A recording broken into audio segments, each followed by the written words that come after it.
James pushed open the glass door of the dealership. The bell above it jingled, and the cool air inside brushed against him after walking across the hot parking lot. He had been looking forward to this all week. Today, he was finally ready to buy a new car. He walked in wearing jeans and a plain t-shirt. He wasn't flashy, didn't like showing off, but he carried himself with quiet confidence. From behind the desk, a salesman spotted him. The man was tall, with slicked-back hair and a grin that looked more like a smirk. His name tag read Rick.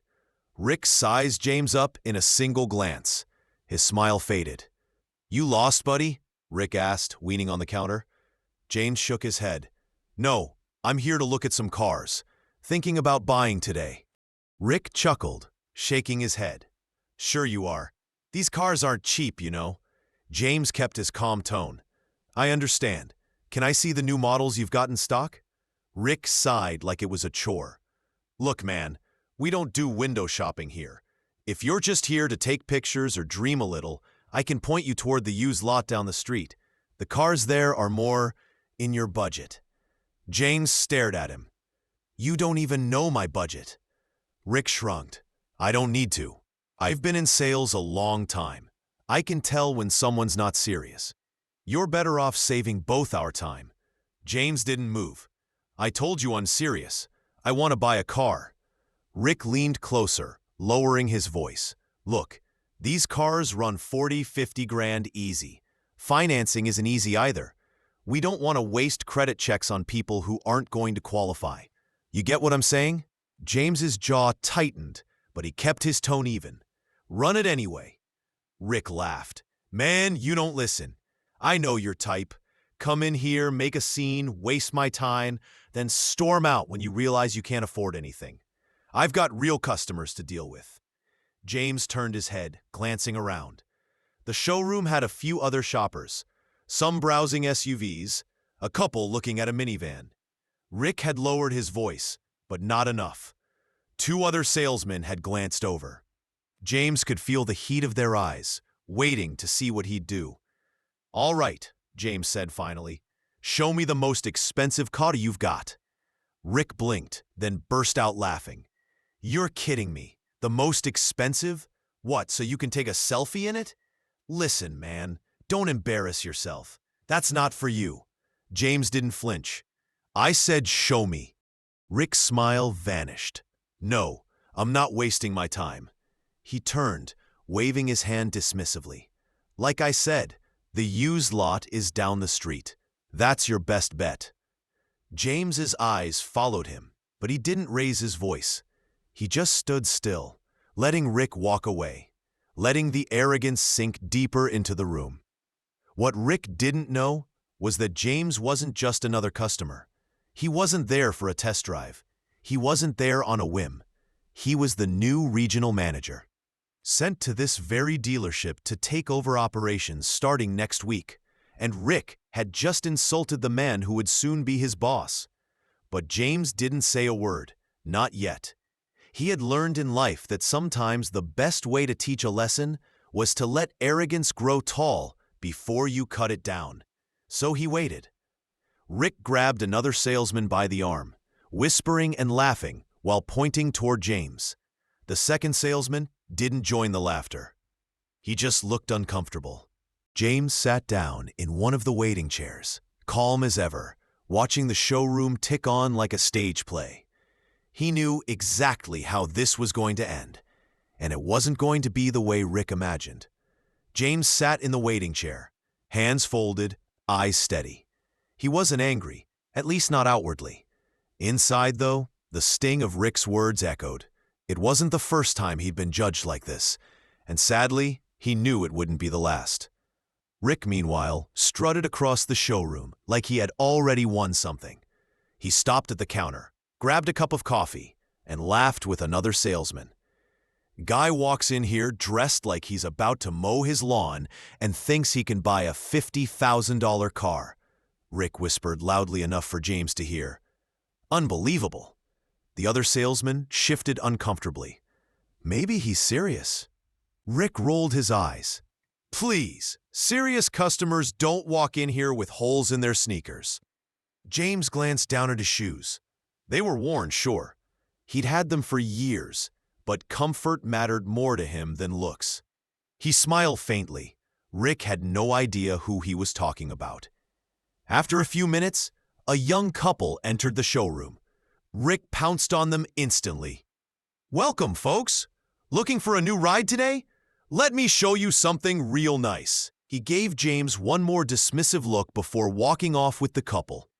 James stayed seated, calm, watching. Every second that passed, Rick dug his own grave deeper.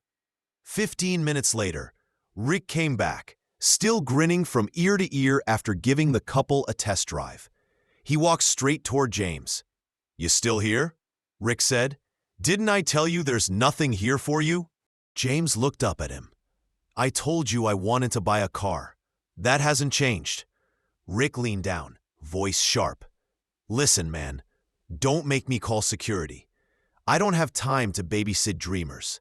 Either you get up and head down to that used lot, or you're out of here." James stayed calm. "You're making a mistake." Rick smirked. "No, you made the mistake walking in here thinking you belonged." A silence spread. A couple of people nearby had heard that line, and they froze. The arrogance in Rick's voice cut through the room. James slowly stood. His full height made Rick take half a step back, but James didn't raise his voice. He simply said, "You'll regret the way you've treated me." Rick barked a laugh. "What are you going to do? Write a bad Yelp review?" He waved his hand dismissively again. "Save it, man. I've been here 10 years. I know who's real and who's not. And you," he jabbed his finger toward James's chest, "you're not." James didn't flinch. He just looked at Rick, a calm stare that seemed out of place in such a heated moment. Then, without another word, James walked toward the door. Rick smirked as he watched him leave, proud of himself, convinced he'd just saved his dealership from wasted time. But James wasn't leaving for good. He was simply stepping outside, letting Rick's arrogance hang in the air a little longer. The lesson would come soon enough. Back inside, Rick bragged to his coworkers. "See that guy? Thought he could waltz in here and buy a car like he's some big shot. I told him straight, we don't waste time on people like that." The younger salesman frowned. "You didn't even check his info. What if he was serious?" Rick scoffed. "Serious? Please, you saw the way he was dressed. Guy doesn't even look like he owns a working car. I did us a favor. Customers like him are a waste." The others stayed quiet. They didn't agree, but Rick was loud, and loud often wins in rooms like that. Outside, James stood by his car, pulling out his phone. He typed a short message, sent it, and slipped the phone back into his pocket. His face was calm, but his mind was already moving forward. He knew exactly how this story would end, because in less than 24 hours, he would be walking back through those stained glass doors, not as a customer, not as someone Rick thought he could dismiss, but as the new regional manager, the man in charge of running the entire dealership. And when that moment came, Rick's smirk wouldn't save him. The next morning, the dealership buzzed with its usual rhythm. Salesmen polished cars, adjusted ties, and prepared for another day of hunting commissions. Rick, as always, strutted in late with his coffee in hand, sunglasses on indoors, bragging about how he'd closed 2 deals the day before. He didn't mention the man from last night. To him, James was already forgotten, just another nobody who wasted a few minutes of his time. But not everyone had forgotten. The younger salesman, Alex, had thought about it all night. The way Rick had dismissed James, the sharpness in his voice, the way he said, "People like you don't belong here." It had sat heavy in Alex's mind. At 10 sharp, the bell above the glass doors jingled. A group of people walked in, dressed in suits. The staff straightened instantly. Corporate. Everyone knew that meant big changes were coming. Rick tugged his tie straight, ready to turn on his salesman charm. The group spread out, and in the center of them walked James. calm, steady, wearing the same sneakers Rick had laughed at yesterday. Rick froze. His smile faltered. "Wait, what's he doing here?" he muttered. James stopped in the middle of the showroom. The room grew quiet as the corporate staff stood behind him. He scanned the room slowly, his eyes landing on Rick. "Good morning," James said evenly. "My name is James Carter. As of today, I am the new regional manager for this dealership and every other location in this district." The words hit the room like a hammer.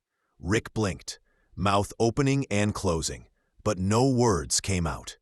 James continued, "Yesterday, I came in here quietly, as a customer.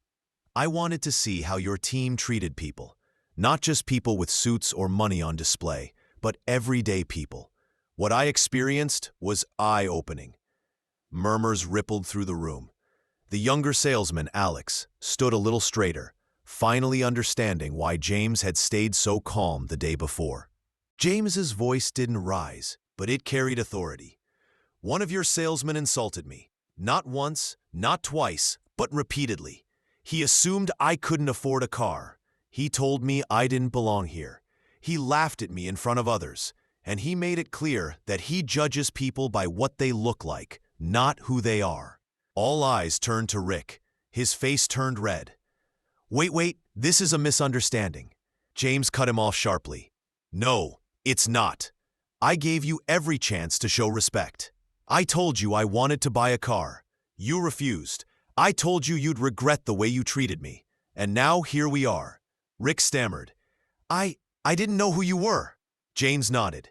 "Exactly, you didn't know, and that's the point. You should treat every person with respect, whether you think they can buy or not. You failed that test miserably." Rick's voice cracked.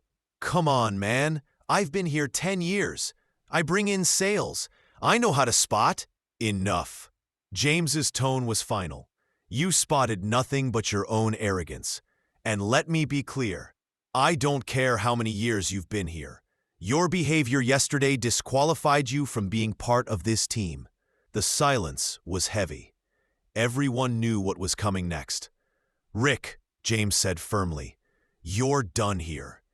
Pack up your things and leave. Today." Rick's jaw dropped. "What? You can't fire me!"